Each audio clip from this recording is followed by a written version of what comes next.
দুর্নীতিমূলক কার্যকলাপ, নির্বাচনী আচরণবিধি লঙ্ঘন, ভোট গণনা ও ফলাফল প্রকাশে অনিয়মের বিষয়ে নির্বাচন কমিশনে অভিযোগ দিয়েছেন ঢাকা ১৪ সংসদীয় আসনে বিএনপির দলীয় পরাজিত প্রার্থী সঞ্জিদা ইসলাম তুলি।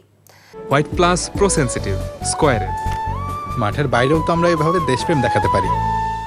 শুক্রবার নির্বাচন কমিশনে অভিযোগ দাখিলের পর সাংবাদিকদের তিনি জানান, ঢাকা ১৪ আসনের ফলাফল স্থগিত চেয়ে পুনরায় নির্বাচনের দাবি করেছেন তিনি। এছাড়া ঢাকা ১১ আসনে বিএনপির প্রার্থী ডক্টর এম এ কাইয়ুমও ভোট কারচুপির অভিযোগ তুলে পুনরায় ভোট গণনার দাবি তুলেছেন। অভিযোগকৃত কেন্দ্রসমূহের ফলাফল বাতিলপূর্বক প্রয়োজনীয় ক্ষেত্রে পুনর্নির্বাচনের ব্যবস্থা গ্রহণ করা হোক।